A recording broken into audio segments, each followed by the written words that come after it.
turn up your radio. It's time for DeLorean Talk with your host, Dave Tavers.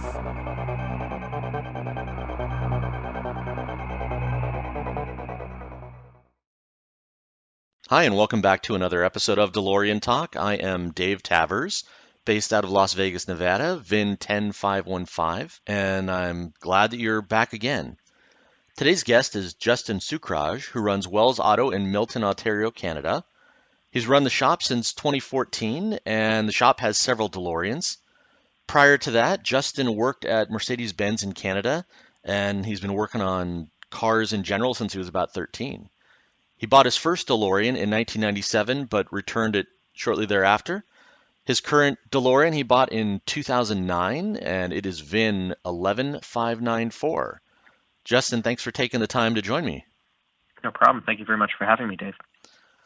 I recently saw a YouTube video of you. I think it was a local news station up there in Canada that found your shop and interviewed you. And I've had you on the list of DeLorean service and parts list on DeLorean directory for a while now, but I haven't reached out to you, even though I really want to get all of the shops around the world to come on the show and tell their story and help promote everybody. So that's DeLoreanDirectory.com/service. There's a bunch of places up there, and those are all from locations that people have recommended, other DeLorean owners have recommended. It's not just a shop that says, we fix DeLoreans. I want to make sure that list is nice and clean and somebody has actually had their DeLorean worked on there. You started the shop in 2014. What prompted that? Well, in 2014, I was still working for Mercedes-Benz Canada, and my uncle owned a small used car operation in Guelph, Ontario. And he was looking to retire after about, at the time, 19 years of running that operation. And it became an idea to take that operation and just make it a business of my own. And, initially it was not to make a DeLorean facility. It was to make a classic car restoration as well as a regular sales facility, just applying things I had learned in my last decade working on the, retail side of things, corporate side of things, the technical side of things at Mercedes. Awesome. So it was in the first year of that when I kind of realized that, my plans for what I wanted to do with the business in that location were just not going to happen based on the location. But it was also about then that the guys in my car group who had been asking me to work on their cars previously, and I always said, I'm not a business. I'm not going to work on your cars. Legally, I don't want to touch it. And they said, well, you're a business now. When can we drop off the cars? And that's sort of how it started. And we went from, being hiring on a tech to work with me on from next door, and just sort of expanded from there. And now we've moved to a much larger facility that's the right size for what we do. Awesome. And leaps and bounds away from where we were. We can fit about 14 cars in here.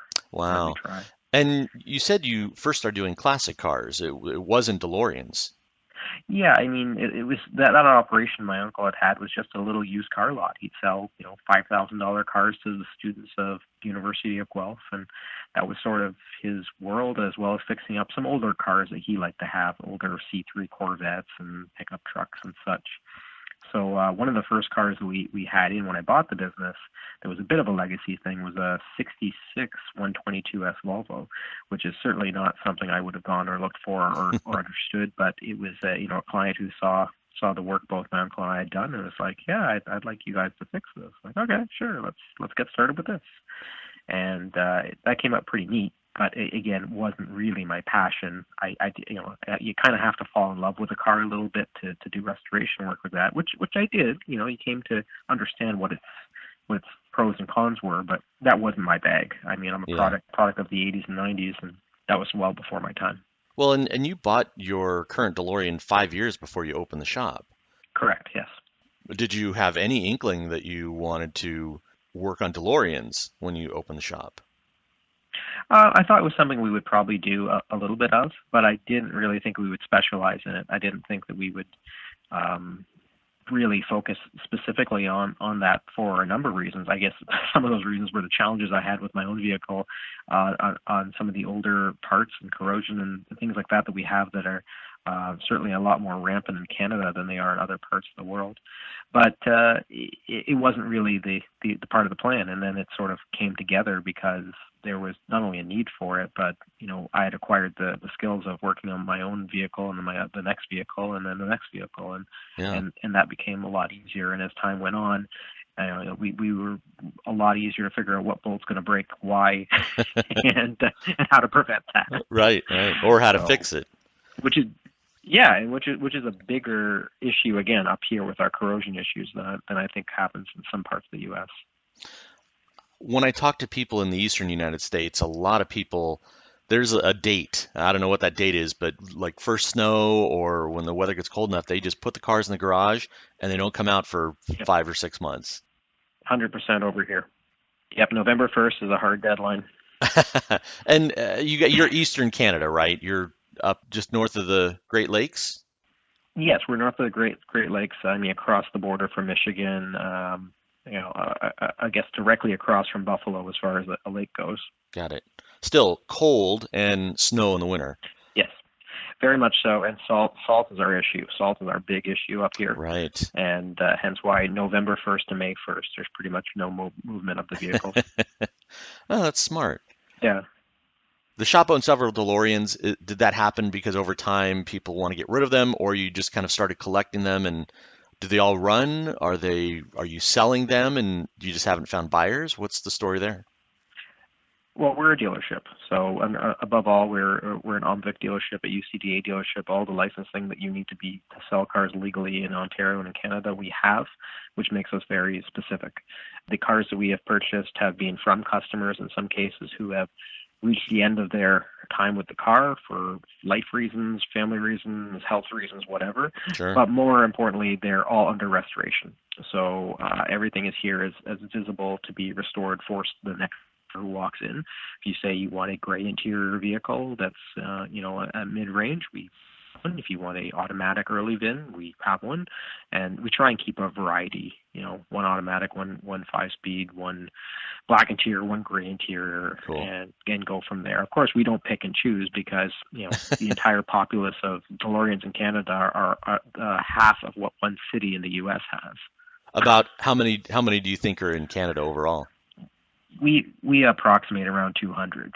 So I think talking to some of the other DeLorean places out there, that's like a city in the U.S., I think. Wow, 200 for the entire country of Canada, not your province. Nope. Wow. And every once in a while, somebody opens a barn and we find another one, but it's few and far between. I think between all of us across the country, we have a pretty good pulse on what's around / hiding. Right. But yeah, 200-ish is what we have. Congratulations for being able to run a DeLorean business with that few cars. Do you get many cars coming over crossing the border for work? No, we only take care of Canada. There's enough of our colleagues and friends in the United States that take care of that, and things get messy at the border, especially when it comes to having work done and taking a car back in. Really? So we would never do that. I always recommend for anybody who wants to have work done who's from the U.S., have work done in the U.S., and vice versa. If you're in Canada, have your work done in Canada. It's a bit of a gray area. What are some of the issues? You're fairly close to the border. There's got to be people in Buffalo and Michigan that those areas that it probably wouldn't be that hard to get up to you. What are some of the issues that the countries have about having people work on cars? Tax. As soon as the work's done and you bring the car back there, they look at it a bit differently. And especially going back into the United States, the question always is, well, why didn't you have that work done in the United States? And again, luckily this has not been any one of our customers. This is from people I know in other automotive circles who have had the same issues. Wow. We've never talked to a DeLorean owner who has had a car from the U.S. repaired in Canada and brought back over there. But we do know from other car circles that, it's often and not always, but often not worth the trouble. And we're a small operation. I mean, we have good friends in the U.S. who take care of that through the variety of the DeLorean facilities available in the U.S. And I think they're all in better shape. I'd rather send somebody to my friends out there who are closer by to things and know that they're in good hands. So Well, you answered it simply with tax. 'Cause yes, Yes. I can see that is definitely the issue. Yes. Let's go back to you for a minute. When did you first decide that you wanted a DeLorean? What was the start of your interest in the car? Oh, I think I've wanted them since I was quite young. I mean, I remember seeing my first real one when I was 9 years old, because before that it was just sort of a something I had seen in a movie. But when I saw it sitting on a used car lot not far from where my father lived at the time, I just sort of lost it, because I didn't realize this was a car you could buy with money and drive. Right. And I made him stop the car, and I got out, and I still have a picture of me with that car when I was 9 years old, and that changed my life. Yeah, you can have that fat kid sitting next to what I think is a 3 or 4 thousand VIN card. Wow. I Wow. wish I was writing down VINs back then. Yeah, yeah. Okay, so you see it as a kid. You said you Yeah, bought your first one in 97. I don't know how old you are, but how old were you when you yeah. bought that car in 97? I was 17. I was 17 in '97, and Wow. that car was also in Toronto, within walking distance from where my father was living, and it was probably about an hour's walk at a small little used car dealership that would sell European and exotic-y type cars, and they had these two rotting out there for quite some time when I happened upon them. And 3 years after, I guess, we'd first found the car, between begging, pleading, and figuring out how I can make monthly payments, I had signed up for a small loan to be able to purchase that car, and had my parents co-sign. And anyways, that went very poorly. They got the car barely running. It had a number of issues when we had it inspected, and it needed a lot more than they let on. So I was in a position to go back and be like, I'm a kid. I definitely can't afford what this thing needs. And they'll tell you what, we'll give you your money back, but don't you ever come around here again. I'm like, that is a fair deal. I will take that deal. And, fast forward into the future, I did find that car later on, and unfortunately they had just let it sit outside that entire Oh, time to rot. And oh. it had a very interesting history after that, where it ended up in the U.S., ended up in California, and then ended up in Switzerland. So Wow. I've tracked that VIN, and I got in touch with the owner, and I'm like, "You want some pictures of your car from when I was a kid, and it was briefly mine?" He's like, "Yes," and I Oh, how sent him the cool. picture. It, Yeah, and he's like, "Do you want it back?" I'm like, "Yeah, I have a feeling I can't afford to have it shipped back, and I'm pretty sure I can't afford to buy it for the beautifully restored price that you need for it." So so it's all restored now. yes, Nice. Do you remember how much yes, you paid for it in 97? 16,000 Canadian. 16 Canadian. What is that about in dollars? Do you Oh, I know? don't know, about 20 bucks US, I think. I think in US dollars, at the time, it probably would have been pretty close. Oh, okay. Now, 16,000, that's like 11 something US. Wow. I mean, that's a Yeah. steal. Although if it was Yeah. in bad condition, probably not. Yeah, it had blown head gaskets, it turns out, and it, Oh, had frame issues and electrical issues. So, wow. that was actually pretty big money for Oh yeah. a basket case in the era before the internet. Even though it was 2 years into when the internet existed as a common thing, Right. there wasn't a ton of information for Sure. people to help you. Yeah. Wow. Well, so it didn't sour you though from still wanting a DeLorean, or did it? No, not at all. But what I learned from that was, I would have to buy one that was running, that could start running properly. I should Right. clarify that. Yeah. And I would have to buy one that was in just good shape. And I had spent, right after that incident, I ended up buying, my daily driver at the time, which I had also wanted. But I learned how to work on that, I learned the basics of cars on that vehicle, and I also learned, how to take that car to the track, to drive properly, to race properly, all of that stuff I learned on that vehicle. I still have that car, along with other toys, but that's how I learned how to work on cars. And if I hadn't learned to work on more basic vehicles, or how can I say this, more easy to maintain vehicles, comparatively speaking, Yeah. then it would have been hard to have the confidence to own a classic that was older, that Yeah. had arguably harder to work on technology than a fuel injected vehicle, a Yeah, normal fuel K-Jet, right? injected vehicle. Yeah, the K-Jet is the bane of our existence every day. So that is whereas a PGMFI system was a dream. From that first car, fast forward 12, 13 years, Yes. you buy VIN 11594. How did that come Yeah. about? What was that? That was, again, before Well, you started the shop. So had you been looking or did it just happen? no, I was looking. I was looking pretty intently. I was at the Mercedes dealership at the time, and I had given myself a goal, and I needed a DeLorean before I turned 30 years old. That was the goal. It seemed very simple. So I started looking, and I found disaster after disaster, lies after lies. And then one Yeah. day I reached out to the head of the group and said, "Hey, look, I'm looking for a car." And he said, "Look, I know what you've asked for, but there's a guy who has something close to that, and he's local. He's nearby where you work.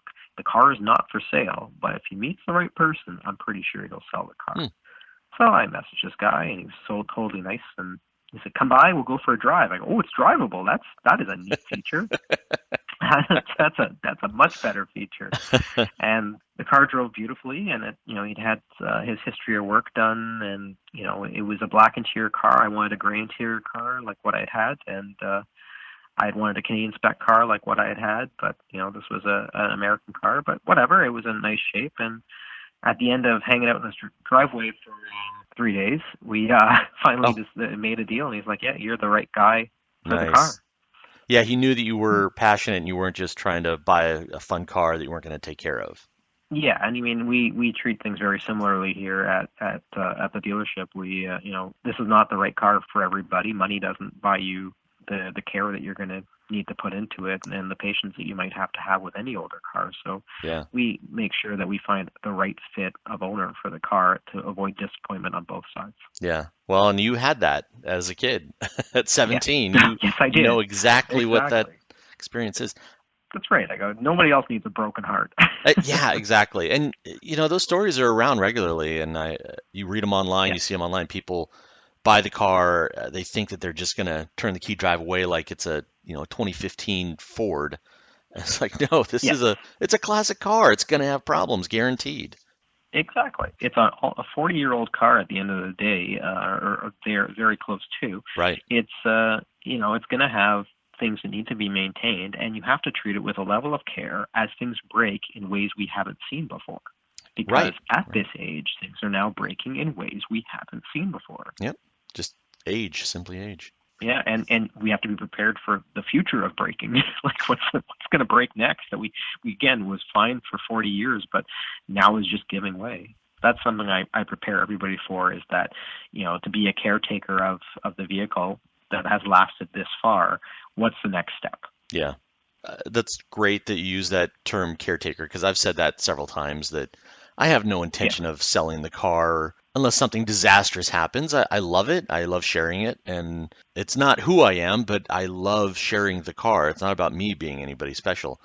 But there is going to be a that's day right. when whether it's because I'm 89 or I die, or I move Yeah, to, Japan or whatever, the car will yeah. eventually go to someone else, and I want to make sure that it's still in decent condition, if not good condition, when the next person decides to take care of it.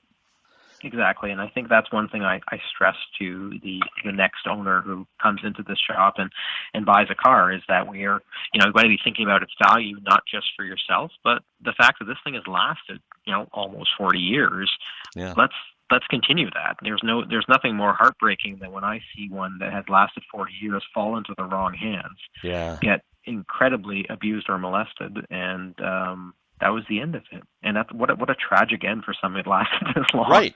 It's one thing if it's early years, yeah, it got trashed and that was the end of it. But you made it this far, and under my watch this happened. No, that's not happening.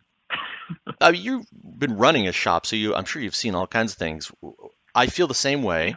I hope that it's pretty rare now that any DeLorean that is found today is never going to get mistreated again because people who buy them are big fans and they want to take care of them and hopefully if they can't they will get rid of them or at the very least store them properly. I think the era of someone in the last 5 years buying a DeLorean and then leaving it parked outside in New York for five yeah. winters is over. I hope. Right, but we're on to something else that's equally disturbing, which is some of the modifications that can happen to the cars. I'm just going to leave that as look online. The truth is, I don't understand why certain people or certain groups have cars which are, they've made really interesting creations out of, but why a DeLorean? There's a number of other cars that people can do really unique, cool things with. But I personally would never have picked DeLorean for some of the projects that we've seen done, and that's not as a disrespect to anybody's work or to Sure. The unique modifications and creations you can do with a car. It's just out of it's almost like saying, hey, it would be awesome to run a marathon with and maybe see how well they would do with experimental energy drinks, an 80-year-old man. that's kind of how I feel about it. But, yeah. I definitely fall in the camp of if you buy the car, you can do whatever you want with it. And sadly, if it means you're gonna cut the thing in half because you want to use it for a movie, it sucks. But Right. hopefully people don't do that. Well, the difference is I wouldn't sell that person a car. They'd have to get their car elsewhere. Right, Because right. I actually work way too hard to fix cars that are, we fix some cars here that wouldn't have even been parts cars in the U.S.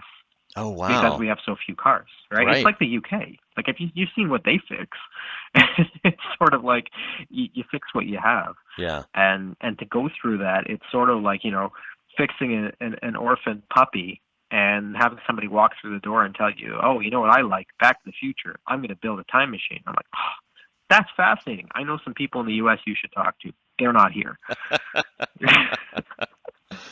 Because we build bespoke collector cars, right? We Yeah. don't go through this effort to make movie props. Yeah. Again, to each his own, but Yeah, for sure. I think it is good that you are, again, you're stewards of the cars you have rather than just saying we just Yeah. want the cash. Because there's a couple of places out Oh, there that they yeah. don't care. They will just they do some work to the car, they jack up the price. And sadly, Yeah. and I'm one of those people. There are people that they've wanted the car for years, they finally decide to buy it, they don't know what they're buying, and they just, they're suckers and they buy the car. Yeah. You were a sucker at 17, buying a car that had way too many I was. problems. And it's not that Yeah. you're dumb. It was more just you were probably overly excited and Yeah. hadn't done enough research. And I mean, at 17, who's terribly smart anyway? None of us. Yeah. Well, and especially when it came to working on a car of that vintage, which had so little history to it at that time, even in print. Yeah. You couldn't even go to a library and figure out how to fix the car. You know what I mean? Like, especially in Canada, it was a very, very dark time, the late 90s, to mid 90s for the car, because that's when they hit the lowest values, Yep. as well as the least amount of care. I mean, the future was really bleak for them, and it wasn't something that people wanted at the time. So, when we find them now here, they've lasted. They went through the dark era. We get to put them on the hoist and figure out what the heck somebody's done to it and then put it right. Because that's, we find we do a lot of what I call automotive archaeology here. Oh. And we go through and we dig through and we try to figure out what the heck happened to this car. So, Because even some of the best ones have real fascinating repairs done to them. I've heard of some. Speaking of, Yes. what are some of those crazy repairs or things that you've seen come into the shop and you're either blown away by or think that it was an amazing repair or problem?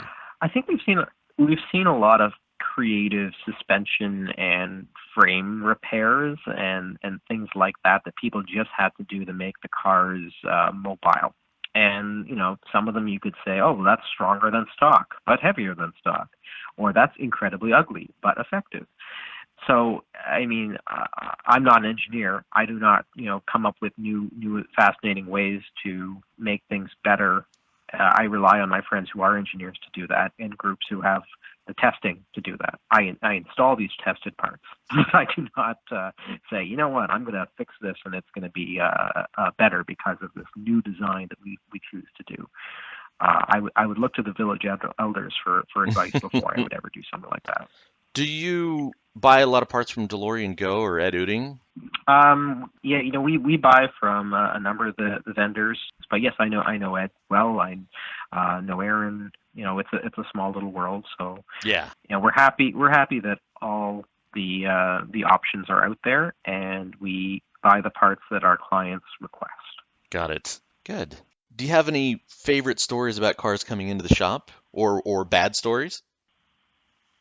Yeah, we've had a lot of, like I said, very interesting cars here, and cars that would not be parts cars in the U.S. that have to be saved here. Every car has a history, a story, and a life, and often those lives have been tragic.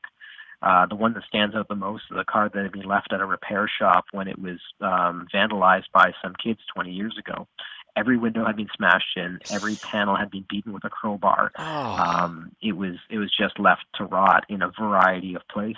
And we kept hearing about this car, and eventually, once we had tried to buy it as a group, ODOC had tried to buy it as a group when it disappeared from under us. It finally resurfaced, and when we finally managed to buy it, like I said, it wouldn't have been counted as a parts car. The frame was rotted. There was a tree starting to grow into the passenger seat. oh, The windshield was wow. being lying on what was left of the dashboard. It had been partially disassembled and turned into a rolling barbecue by the previous owners, What? which I refused to as an abductor. All but two of Wow. the panels has now been replaced. The others repaired. The frame was replaced with a refurbished one we did, and now we're onto the engine and the interior. So was it worth it? I hope so, because the before and after both pictures are going to be pretty epic. But Wow. it was really a very, very far gone car, and at the end of the day, we had to do something about it. Being converted to a rolling barbecue, that is mind-boggling Yeah. that anybody would do that. How long did it take you to restore that car? Well, it's been like it's always been, if you pardon the pun, on the back burner, because it's we got it to being a car again, and has we just haven't had time to complete the making it run again and getting the engine stuff done and so on. But now that at least it looks like a car, I feel like it's a Wow. car, so that's helpful. But this guy told me his plans. He's like, oh yeah, I planned on putting a grill in the back and using the front as a fridge and calling it back to the barbecue. And Oh. I'm like, that is the most terrifying thing I've ever heard, and I'm going to overpay for this Oh. pile to get it away from you. Yeah. And that's sort of what had to happen. But every one of the Justin, cars here has that a is story. sincerely, I can't I don't think in my short time, I don't think I have heard any story worse than that. That is amazing. Yeah, And I'm flashing yeah, on the it was pretty pictures that tragic. we've all seen those pictures of the DeLoreans that are sitting in what looks like a jungle or out in a forest and they're just, Yes, they're yes, destroyed. But honestly, what you described right there yeah, sounds so yeah. far worse. Even the Oh ones that yeah, they've turned into hot tubs and stuff. Those cars, yeah. those were not viable cars. They took parts from No, cars and damaged tubs and everything to that's build right. those. But Yeah. oh, No, this was a heartbreaking. car once, Wow. and it has, we knew its story going back to how it ended up at the repair facility where it was at, where it just got, left out there until the vandalism happened. Ugh. And again, a friend of mine had made a deal to purchase that car when it had been at that service facility, and this is like 1996. And this whole story that happened between then and now, and how the car ended up in the worst shape we'd ever seen. I mean, like, you couldn't stand underneath this vehicle for how bad the rot was underneath it. The steering Oh, rack was not attached to anything; it was actually just dangling. It was wow. it was Wow. it was pretty bad. So again, was that a labor of love? Yeah. I mean, I looked at this thing and I still saw a DeLorean. And as a business, as a shop, was that a good idea? No, that was not a No. good idea. It was not. The amount of labor hours we have into that vehicle is not even a thing, right? Yeah. Like, it's not. Wow. But again, I think the important thing for me is when people see a before and after with that, it'll just go to show that you have to love putting these things back together, or it Yeah. will be unpleasant. Well, I'd love any photos you're willing to share. I'd love to put them on the episode page. So if you email them over, Sure. that'd be great. Yeah, I might have to wait until that one's done to give you that before and after. We have to do an update with that one All later. right. All right. But But I can send you the pictures of the fat kid with the DeLorean. That's fine. Awesome. Yeah, honestly, I mean, whether you send me 2 photos or 20, it's Sure. nice to put all the Yeah. pieces together. So Yeah. for those of you listening on YouTube or just listening to the podcast version on your phones, check out DeLoreanTalk.com. Every episode has its own page. A lot of episodes have photos or other links and information, so don't forget to check that out. So, in your, let's see, 11 plus years of owning your your second DeLorean, what's your longest drive? What's your best story with the car? You know, we have a very limited driving season here, and running a shop, I'm not able to get away nearly as much as I'd like to. I think the one weekend I recall was being in 6 cities in 2 days, and doing shows and doing events and hanging out with different groups in that 6 cities in 2 days, and that was Wow. going back, yeah, the year before we opened the business, I think, and it was. Yeah, that was the last time I could drive a distance. Were you going to classic car shows or other DeLorean groups? One was a DeLorean group thing. The others were, again, other classic car shows and events. Are you part of a DeLorean club in your area? We're part of a DeLorean group, which is ODOC, Official DeLorean Owners of Canada. I've put ODOC on the DeLoreanDirectory.com/clubs Yes. list, and I've seen it for a long time, Great. but is it fairly active? Yeah, I mean, tougher every year for group events. Michael Borthwick, who you may have talked to, he does a lot of the coordination for the group, and he tries a lot to get people out for events, and we have a pretty good calendar. But as of late, it's been a bit more challenging. I think some of the people who've been active in the club previously have had life changes and stuff like that. So Got it. it's been a little bit more challenging. I run a tech day as well as a drive. So tech day is our opener, season opener. Awesome. Our closer is a drive that we do. I have a drive we do. Milton's got some beautiful back roads, so I do a nice tour drive around here. How many cars generally show up for that? 22 DeLoreans usually for Wow. the tech day, and Wow. for the drive, I think I feel like we always have like 18 or so for the drive, maybe. That's impressive. I know Pacific Northwest DeLorean Club in Seattle, a couple of years ago talking to Arnie Brandon, asking him about the tech days, and he says they usually have 18 to 22, and they got a lot of DeLoreans up there. Yeah. You don't. If you're Yeah. getting 20 No. DeLoreans out for an event, that seems amazing to me. Yeah, well, I think it's also because it's a season opener, and it's a nice way for people to get together with the group on a whole. So other than the car shows where there's other cars and stuff like that, the Tech Day is a DeLorean only event. I mean, everything we do is a DeLorean only event. Yeah. But we don't really. Occasionally, somebody will bring one of their other toys, but they're not really part of the tour, if you know what I mean. Yeah. I mean, they're in the group, but yeah. They're not Yeah. pulling their car into the Oh, garage to tinker on.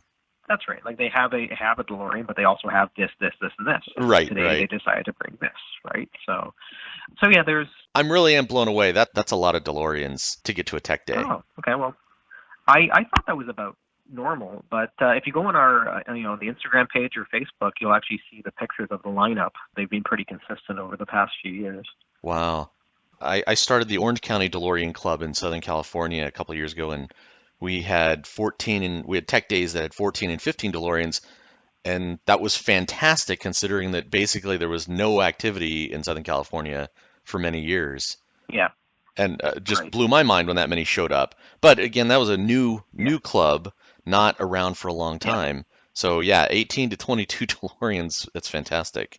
Yeah. I should also clarify that, that includes usually 5 or 6 of our cars that are here. Oh, that's So okay. that probably puts my numbers pretty close. No, that's okay. Still, Yeah. even if you said 15, that's a lot of Yeah. cars. In a country where you say there's 200-ish, that's an amazingly high percentage. Very fun. Yeah. Do you guys, Yeah. you said you do some drives and events. Do you do an annual dinner? How involved in the club are you? I'm pretty involved. I work very closely with the founding member, and again, Michael, who does the coordination for all of that. These are my clients and my friends. at the Sure. end of the day. We're a Yeah. small organization, and I take care of these guys and girls as best I can. I will bend over backwards. People know they can call me 24 hours a day. We've had cars involved in collisions, and I said I will be there at 3 o'clock in the morning for that tow truck to drop off that car. I Yeah. have no cares whatsoever to make sure that it's taken care of properly. Oh, that's And great. they know that it's a very different service. Yeah. And I think if you don't live and breathe this stuff, then you're not able to offer the correct care the car requires. I Yeah. mean, I've had people, I've rescued cars from other facilities that don't work on even like European cars, and somehow an owner took their car there because they work on their daily driver, and these shops are just saying, oh man, this car's a piece of garbage, and how do you work on these things? And I'm like, why don't you just ship it to me so I can stop hurting it And fix and it properly. and fix it, because you seem to despise it, and that's not a good start to work on anything. And I've heard that story from several other owners where they buy their DeLorean and the fuel system is still K-Jet, but there's crazy things Yep. done. It's not like they've Oh changed it to yeah. a carbureted engine, but just really No. weird things done, or the muffler system's been replaced and they've got something completely Yeah. weird in there. So yeah, Yeah, we get a lot of weirdness. it does sound like you actually do care, and it's not just let's see how much money we can get from everybody, which is one of my big problems. Yeah, it's the total opposite of that. If anything, I undercharge because I might have so many hours trying to diagnose an issue that I don't feel the customer should have had to pay for. Yeah. And meanwhile, it's not my fault. It's not the car's fault. It's not the owner's fault. It's the last person who worked on its fault. Right, and right. the bizarre weirdness that they did on it, that no one in a million years would have gone and looked for, the part that you would never turn or touch on a DeLorean, and that's the part we have to go turn and touch and find out why they turned and touched it. And again, I run a business where I don't feel like my clients should have to pay for that. So if it means me staying late here to figure it out and saying, yep, that's it. That's what we do. We aim to just pay our bills, keep our head above water, and ultimately keep people happy and keep the cars on the road. That's it. And I think if anybody had a plan to something similar, I would tell them it's a bad idea. Let's talk some technical things on the car. Sure. Yeah. What are the worst jobs you've had in recent times, or the hardest jobs you've had? Things like suspension, shock upgrades, tire upgrades, obviously, or tires that we can get, whatever we can take at this point. Those are fine. Do you have a favorite shock upgrade? You know what? We've tried a number of them. I like so far the AVO ones have been pretty nice. V as in Victor or Z as in Zebra? V as in Victor. AVO. And is that Canadian? I don't know parts well enough, but I've not heard of AVO before. Ed stocks them. I think some of the other DeLorean franchises stock them as well. Okay. Yeah, they're pretty. I think Aaron has them. Are those adjustable or are they fixed? Yeah, they're the adjustable ones in terms of the dampening. Yeah. And they have an adjustable collar on the rear, but they're not adjustable in the front. Yeah, I mean, stuff like that. My rule that I have for the car is that if you can unbolt it and put it back to stock, you're fine with it. In the course of half a day. Yes, exactly. Yeah. And especially when it comes to values and appraisals, have the box of the original parts beside the car for when an appraisal is done. That way you can say, here, I have the parts that could go back. Yeah. As somebody who understands the collector market very well, that's an important thing. So I tell people, don't flog them on eBay. Don't do this. Just hold on to these original parts, because someday when it comes time, if the next person down the road doesn't want to have the car the way you have it, they want it 100% stock, the parts are there to do that, and the value will be back into the car. Being a car guy, I'm sure you know in the United States, there's a lot of states that have smog requirements. Do you have something like that in Canada?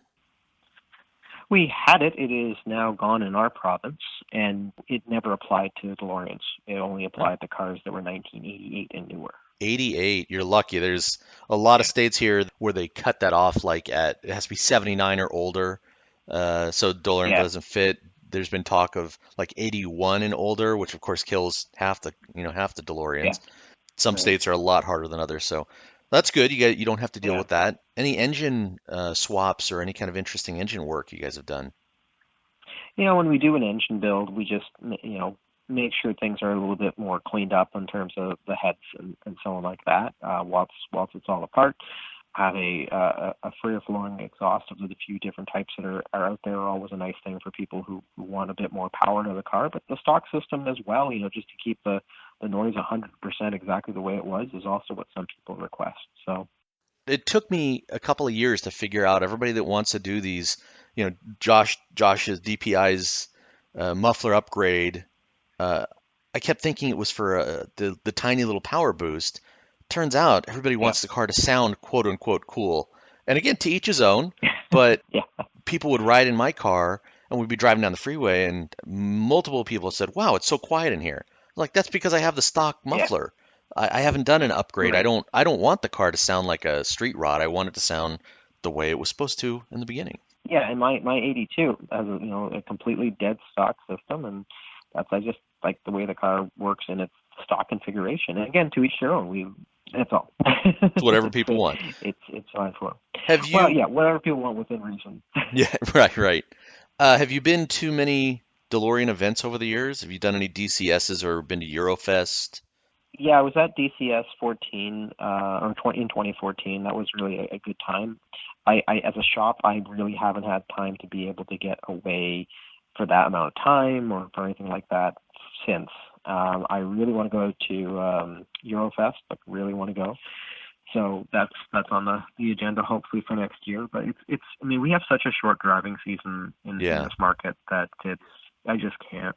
I mean there's so many things we just can't do, and by the time we have time to breathe, we're into like winter work, and then that time that's over, we're into summer work. it So just goes fast. it goes really fast. And Justin, you shouldn't miss that stuff. It's such a great time to connect with other owners. There's so much learning, oh yeah, and you don't get those back. It still kills me that I missed Ken Konslick's last DCS.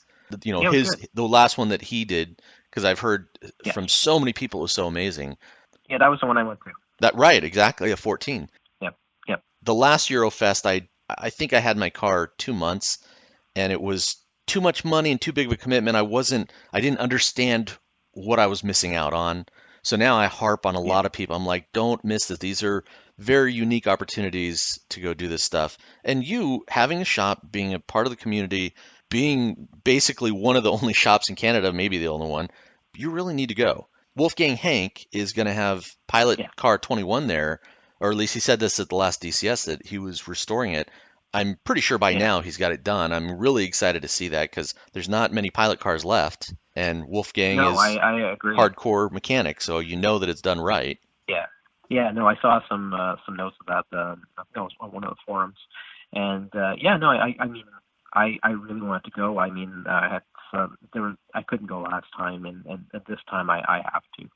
And we never know when the last time they'll be able to run something like this is. Like that's the other thing, especially clear off the test track, and Yeah, or the people that won't be there. yeah, I always say that as well. I heard that the test track might be getting demolished for an expansion at the original factory. So it's exactly those I kind of really really reasons. hope not. Yeah, I really hope that we can get to next time, and yeah, Yeah. yeah. Now here's an idea so that you don't feel like you're stuck at the shop for Eurofest. Get all the other DeLorean Yeah. owners there to go with you. Then there won't be any cars to work on. Everybody will be at Eurofest. Well, I think no one will fault me for leaving for that one, right? Exactly. When is Eurofest again? Okay, Eurofest 2021. It's the 40th anniversary of the car and is May 27th through May 30th Okay. in Okay. Belfast.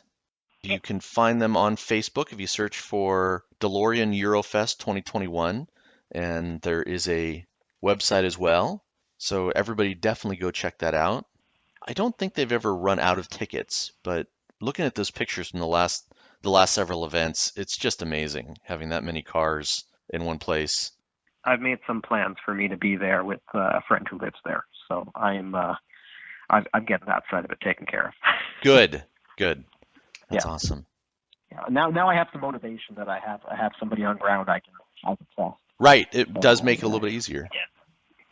yeah, for sure. Back to you and your DeLorean Mhm. ownership. Do you have any favorite or least favorite stories, breakdown stories or experiences that are kind of that once in a lifetime thing? I've been pretty lucky with my personal my 82 lock on stainless. I it was a well sorted car, and I always say the cars that are regularly driven, not excessively driven, but regularly driven, are less of a concern than the cars that really sit for extended periods of time. Yeah. It becomes a recommissioning job to get them to be back to what they were when you can, and versus just basically starting and maintaining. So I was lucky that my car was a nicely maintained car, and I think I've had my one experience I had with it was a shift pivot bolt break in my first few weeks of ownership. You're driving along, and then suddenly there was nothing attached to the shifter, and I was very, very lucky. I was able to cruise into an apartment complex that was right off the road I was in. I called a friend to drive me home, which was all of probably 15, 20 minutes away. Figured out what it was, fixed it in the parking lot of this apartment complex, and drove home. Wow. So, stuff like that happened. That's lucky. It was lucky. Could have been, far worse. I've had other issues, like, I had an 83, still have it, 83 project car my father and I bought. And it was, we finally got it working and running, I guess, about a year before he passed away. And then when he did pass away, a week after, my friends were like, you know what, you should take the car for a drive. Your dad would have liked that. I'm like, all right, I'll take the car for a drive. I'll take it out of the storage facility, and I will take it for a drive. And I'm going down the road, a beautiful fall day, and I look in my rearview mirror, and all I see is smoke. And I'm like, oh, that's bad. So I pull over, and my brain wouldn't let me believe what I was seeing when I opened the engine bay, which of course was oil pouring out of the valley like water. Oh. Because block rot, even though it was a perfectly clean engine, and we hadn't had a chance to do a VOD job on it yet, but it didn't show any of the telltales of corrosion that you'd expect. Yeah. But anyways, the bottom line was towed back, and it sat in the storage for another year until I was able to fix it. That's fine now.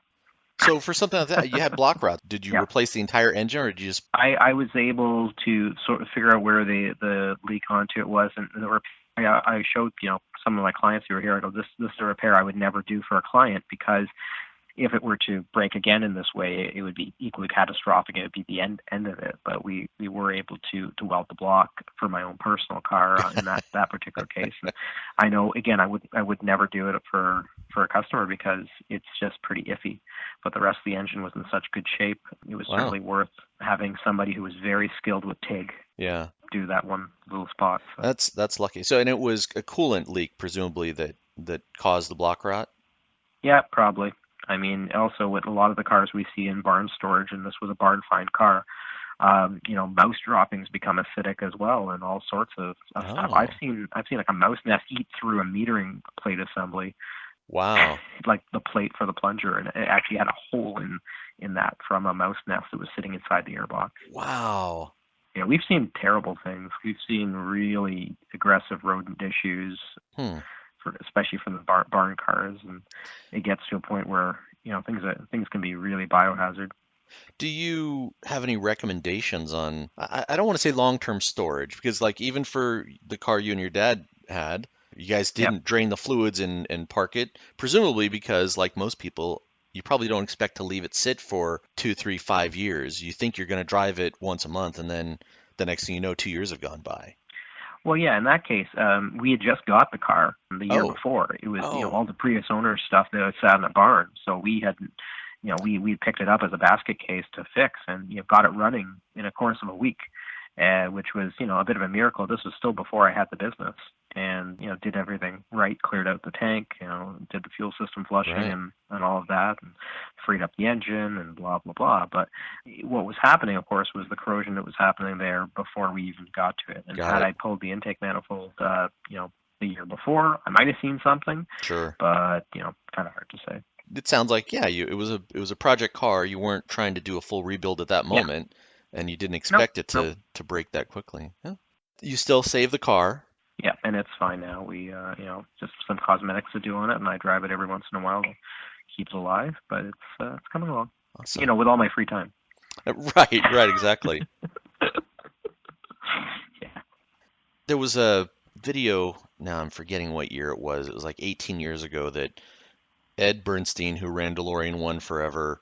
Yes. He was at a car show, and there's a video of him saying 18 years ago now that he said there were like 6,500 cars left in the world, and that was Yeah. 18 years ago. So when I, as a new owner, I see the cars that have been destroyed in forest fires, house fires, cars that have Yeah. gotten destroyed from car accidents, and uh, and then you think about the cars that, like you said, the ones that have been left outside and are not recoverable. They have to be parts cars.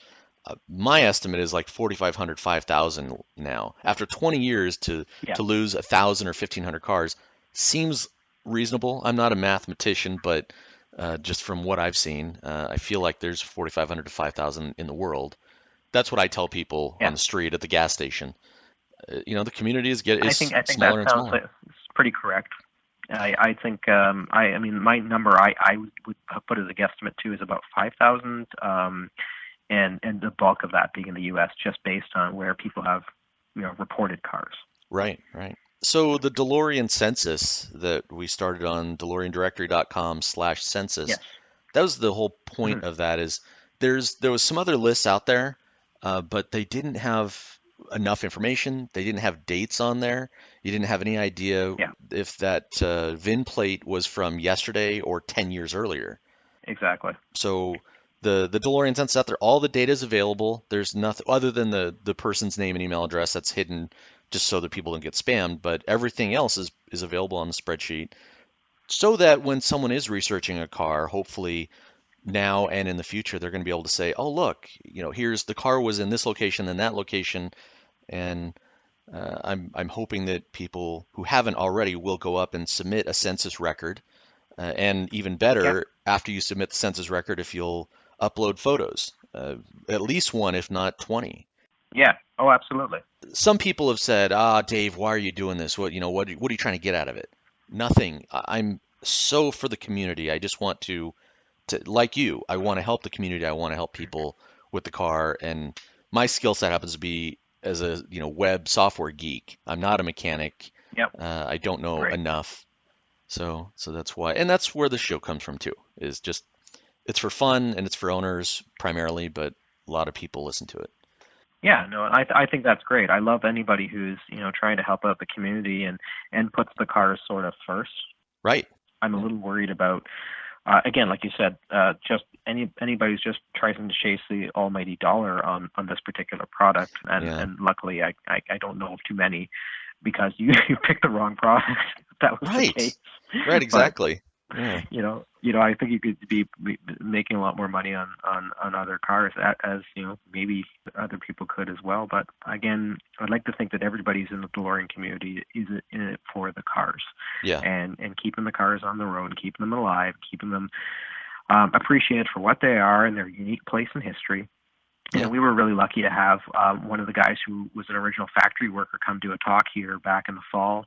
And it was so interesting to hear the stories from inside, from a guy who was 19 years old when he was working there. Wow. And, I don't think you get that same thing out of the hearing somebody who worked in a factory now building cars, because of the passion that was even required of those workers, just happy to have a job, a life, a promise of something else, Yeah. and somehow that's seeped into the car. It certainly has for me, and I think there's a number of owners that feel that.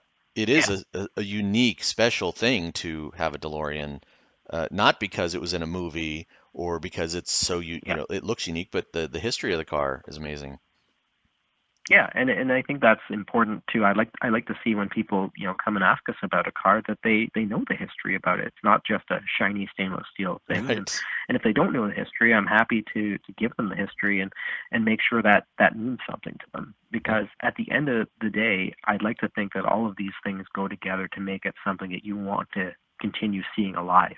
Yeah. Because there's nothing more frustrating than somebody being unhappy with their toy and just throwing it back in the garage because it didn't meet their standards or it didn't meet their expectations of what a toy could do. Right. And Right. we try and nip that in the bud really easily That's because great. you got to be able to put up with old cars and old cars in general. I'm always so disappointed when I talk to an owner that you could tell they don't like people. they don't like sharing the car, and I just want to grab them and say, sell the car. You're not the right person to own this car. Go get a Ferrari. No one will Well, bother you. yeah. Well, it's kind of the other way. We do have some clients who are quite introverted, and I can certainly respect that because the good news is the reasons that they wanted the car were not to talk to people at all, but to enjoy it for all the same reasons we just mentioned. Yeah. But as some of them that's just not in their nature. So I tell them, here's a good driving route for you. No one will bother you on this route. You will not have to be at a gas station on this route, and that's the route they do. Everything is a nice round trip, as it kind of has to be sometimes. And I find a lot of interesting people who are drawn to the car, and it's actually not different than what I had when I brought I was working on the team that brought Smart to Canada. That was one of my first babies Oh, wow. with Mercedes-Benz Canada, was bringing Smart into Canada, which was different than how it was launched in the U.S. And I tell you, some of the similarities between these two very different cars and the people who purchase them are certainly there. I mean, they're both rear-engined, odd body paneled, misunderstood vehicles. Wow. with a dedicated clientele who love them, and a group of people who may not. Right. They don't understand them and they don't get them. Yeah. So it's one of those things. Justin, thank you so much for taking the time. I know we had a little tech difficulties at the beginning trying to get connected. The U.S.-Canada thing on Skype didn't work, but we got together. That's great. Thank you for taking care of the cars. Thank you for helping the community. And I mean that sincerely. There's not a lot of you guys around, so it's appreciated by me and anybody who wants to keep the car alive. Wells Auto in Canada. How can people find Wells Auto online or in person? Well, thanks again for having me, Dave. And to answer the questions about where to find us, it's wellsauto.ca. At the end of it, we're just happy to keep all the DeLoreans here in Canada working as best we can and to help the owners here help themselves when needed. Fantastic. I hope that I go to Eurofest. Like I said, I'm 50-50, but I hope that you go as one of the special people, and hopefully I'll get to meet you there. Otherwise, if you're ever in Las Well, Vegas, Nevada, let me know. oh, for sure. I'd love to, I'd love to be able to get away someday.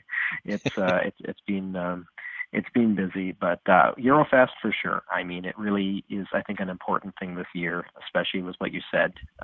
We don't know how much longer we have for the test track and certain people, so I want to make that work, and I think that's next on the to-do list. Awesome.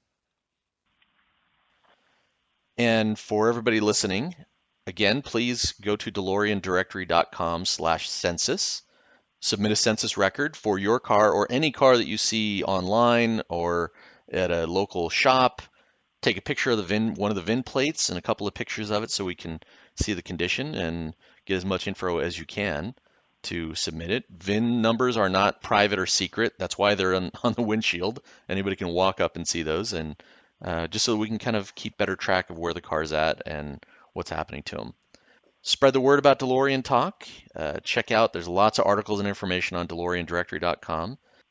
One other pitch here is in an upcoming episode, we're going to be doing our first return guest, which is Barry Wills, and he's going to do basically an Ask Me Anything. So if you check out the social media for DeLorean Directory or DeLorean Talk, Facebook, Twitter, Instagram, there's a link to submit a question for Barry. Or if you are inclined, you can open up your recording app and submit a short question. And if it makes it to the show, we'll put it into the show, and Barry is going to answer questions for people. So look forward to hearing from everybody. Justin, again, thanks, and hope to meet you one of these days soon. That sounds great, Dave. Thank you again for having me on the show. Of course. All right, everybody, drive safe and keep that stainless clean.